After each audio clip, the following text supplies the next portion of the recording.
Vous devez avoir une vision d'où vous voulez aller, mais tout aussi important, vous devez avoir un plan pour y arriver. Hello l'ami preneur, tu cherches à entreprendre et à gagner ta liberté financière. Tu veux quitter ta vie de salarié et travailler pour toi. Tu veux être libre, pouvoir décider et prendre ton destin en main. Tu es au bon endroit. Par contre, si tu fais comme 40% des personnes, tu ne pourras pas y arriver. Quel que soit ton statut et ton niveau d'avancement dans ta construction de la liberté financière, que tu sois au stade d'épargnant, d'entrepreneur ou investisseur, pas d'inquiétude. À la fin de la vidéo, je vais te donner la solution pour ne pas faire comme les 40% de gens. Avant d'entrer dans le vif du sujet, j'en profite pour te dire si tu veux faire partie du groupe Entrepreneur Gagnant, si tu veux qu'on t'aide à passer à l'action, à te lancer dans une nouvelle vie en bénéficiant de trucs et astuces pour gagner en liberté financière. Abonne-toi à la chaîne. C'est entièrement gratuit et ça peut rapporter gros. Amis preneurs, comme tu as pu le voir dans le titre de la vidéo et sur la vignette, le sujet traité aujourd'hui est « Tu n'y arriveras pas si tu fais comme 40% des gens ». Je sais que pour certains, les conditions actuelles sont compliquées. Je le vois bien dans les messages que je reçois. Peut-être que tu en fais partie et tu ne vois pas le bout du tunnel. Tu as le sentiment d'une traversée du désert qui dure depuis plusieurs mois et que rien ne bouge. Tu t'impatientes, tu te demandes finalement combien de temps tu vas devoir encore attendre une période plus encourageante et positive. Il faut reconnaître que depuis 2 ans, nous subissons des événements hors normes qui sont quand même un peu dans les extrêmes. Le confinement, qui aurait pu dire que cela nous arriverait un jour ? Les planches à billets verts et euros qui ont fonctionné à plein régime pour sauver des millions d'entreprises et qui obligent maintenant la Fed et la BCE à devoir alléger leur bilan drastiquement. La chute des places boursières suite aux politiques monétaires contre l'inflation et bientôt l'arrivée de la récession. La guerre en Ukraine, qui aurait pu dire qu'il était encore possible d'avoir une guerre impliquant un membre du G7 aux portes de l'Europe. Le changement climatique, qui montre que tout s'accélère, etc. Énormément d'événements imprévus qui rendent le futur incertain avec un sentiment d'un épais brouillard. Comme dirait Claude Vernet dans le film Qu'est-ce qu'on a fait en beau Dieu ? Je suis dans le Schwarz, chérie, je suis dans le Schwarz. Dans ces conditions, comment peux-tu trouver une motivation pour prendre les bonnes décisions ? Comment peux-tu trouver la force pour réaliser tes nombreux défis qui s'imposent à toi ? Courage, nous rentrons bientôt dans une période où les choses vont changer et s'arranger. En plus, je ne le dirai jamais assez. Sache que c'est dans ces moments-là qu'on peut trouver de très belles opportunités pour atteindre ses objectifs. Ce n'est qu'une question de timing et de patience. Reste jusqu'au bout de la vidéo. Je vais te dire comment éviter de faire comme 40% des gens qui n'y arrivent pas. Pour bien visualiser la situation actuelle ressentie par des millions de personnes, et selon l'enquête récente de la Fondation Jean Jaurès, analysée par Jérôme Fourquet et Jérémy Pelletier, quelques chiffres pour comprendre que les entrepreneurs sont plus motivés que les salariés. 46% des jeunes actifs de 25 à 34 ans ont une perte de motivation au travail. 85% des 25-34 ans ont une image positive du lit. Cela démontre une perte de motivation et une volonté à ne rien faire. Le nombre d'arrêts maladie au travail en France en 2022 a explosé avec comme motif pour plus de 20% des arrêts longs les troubles psychologiques et l'épuisement professionnel, dépassant pour la première fois les troubles musculo-squelettiques. Pas facile à dire. 53% des 25 à 34 ans disent avoir plus de mal à gérer leur frustration face à la lenteur de résultats et d'atteinte d'un objectif. 52% des 25-49 ans disent être régulièrement touchés par une épidémie de flemme les dissuadant de sortir de chez eux. Et pour finir, 95% de la population française serait exposée à un risque de santé en raison d'un manque d'activité physique. Des chiffres qui montrent et qui doivent nous alerter sur le véritable phénomène de perte de motivation et de flemme. Cette analyse met également en avant d'autres constats, comme par exemple le fait que le petit Robert va ajouter en 2023 un nouveau mot, chiller, de l'anglais to chill, qui signifie prendre du bon temps à ne rien faire. Ou bien encore l'apparition de démissions intensives de plus en plus importantes, ou de quiet quitting, qui signifie démission silencieuse. Phénomène qui consiste à en faire le moins possible au travail sans se faire licencier. Ces exemples démontrent la puissance du phénomène de perte de motivation. Cela est principalement dû à un sentiment de malaise, de perte de sens et d'intérêt, ou à un manque évident de reconnaissance. Beaucoup souhaitent trouver un but plus profond et une raison d'être. De nos jours, pour un grand nombre de personnes, l'objectif principal est dorénavant avoir plus de temps libre et de développer des liens familiaux et amicaux renforcés. Dans un monde capitalistique, une des solutions pour atteindre cet objectif passe par la recherche de liberté financière. Il faut pour cela mettre en place des stratégies d'entrepreneurs investisseurs efficaces et pertinentes, des stratégies qui te permettront de choisir ton destin. La vie est trop courte pour perdre un seul instant à hésiter. Il faut agir et passer à l'action. À travers cette vidéo Entrepreneur Gagnant, je vais te dire comment faire pour changer les choses.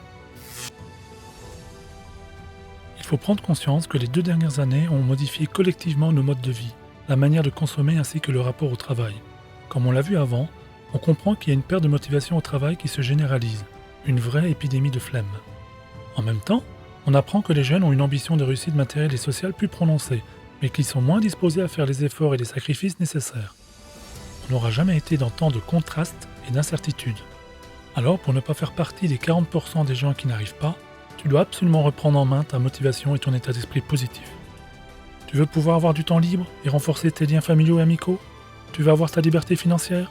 Alors donne-toi-en les moyens. Commence à voir le verre à moitié plein et non à moitié vide. Tu peux y arriver, il faut juste avoir envie d'agir. Il faut tout faire pour arrêter si tu procrastines. La vie est belle tant qu'on a la santé et la liberté de penser, même si des challenges pouvant être compliqués se présentent à toi. Si tu n'as pas l'énergie suffisante pour te lancer ou te relancer, pour surmonter la période de démotivation, tu peux joindre le groupe comme entrepreneur gagnant pour partager tes problèmes, tes doutes et ne pas rester seul dans ton coin.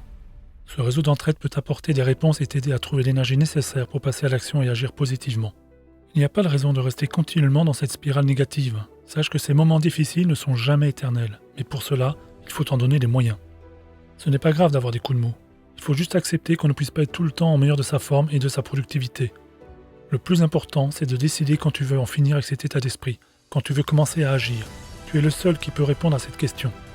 L'acteur principal de ta vie, celui qui tient le rôle principal du film de ta vie, c'est toi et uniquement toi.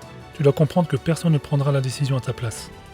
Si tu es dans cette situation et encore une fois, quel que soit ton statut, ton niveau d'avancement dans la recherche de liberté financière, que tu sois épargnant, entrepreneur ou investisseur, la solution que je te conseille est de mettre en place des routines quotidiennes avec une pensée positive. Je te présente ici des routines que je retiens fréquemment quand j'accompagne des amis preneurs. Premièrement, tu dois revisiter tes objectifs en réduisant tes ambitions. Il faut fixer une nouvelle cible facile à atteindre en te reconcentrant sur ce qui est important. Si tu es entrepreneur, on parlera dans ce cas de clients et de trésorerie. Dans tous les cas, l'idée est de mettre en place un cycle positif qui te donne à nouveau un sentiment de satisfaction et d'accomplissement. Revisiter ses ambitions n'est pas un aveu d'échec, mais une maturité et une sagesse pour savoir partir sur de nouvelles bases pour relancer la machine. Ensuite, tu dois définir une liste de tâches juste avec un libellé court sans mettre de date d'échéance.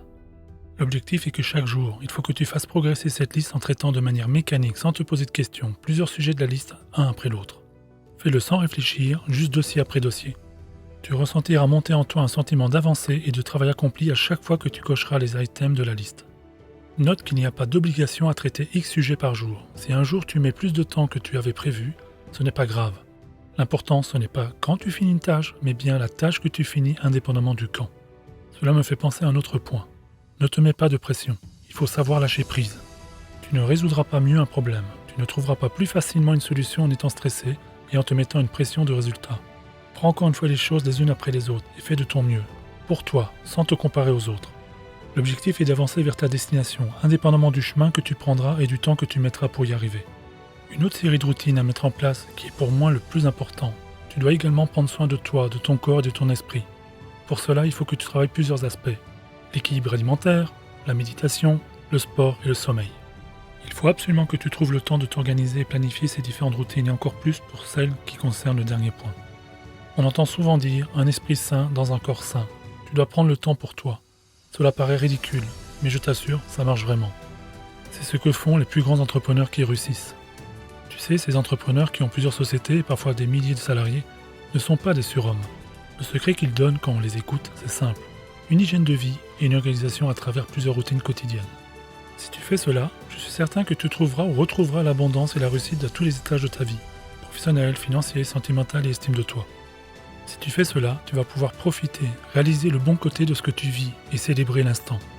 Il suffit juste parfois de regarder les choses avec un regard, un prisme légèrement différent pour comprendre que rien n'est impossible, mais au contraire, que tout est possible si on s'en donne les moyens et on entretient sa motivation. Maintenant, tu n'as plus d'excuses. Si tu veux réussir à prendre des choses en main, à cultiver ton état d'esprit pour entreprendre et gagner ta liberté financière, si tu veux changer de vie, être libre et pouvoir décider et prendre ton destin en main, et surtout, si tu ne veux pas faire partie des 40% des gens qui n'y arrivent pas, tu peux commencer par appliquer la solution que je viens de présenter. Cela va grandement t'aider à agir et à mettre en place des stratégies pour trouver la motivation nécessaire pour passer à l'action et te permettre d'atteindre tes objectifs. C'est sur cette note de bienveillance que je te remercie pour ton attention et ton écoute. On se retrouve très vite dans une prochaine vidéo. N'oublie pas de t'abonner. Ami preneur, prends soin de toi et de tes proches. À bientôt.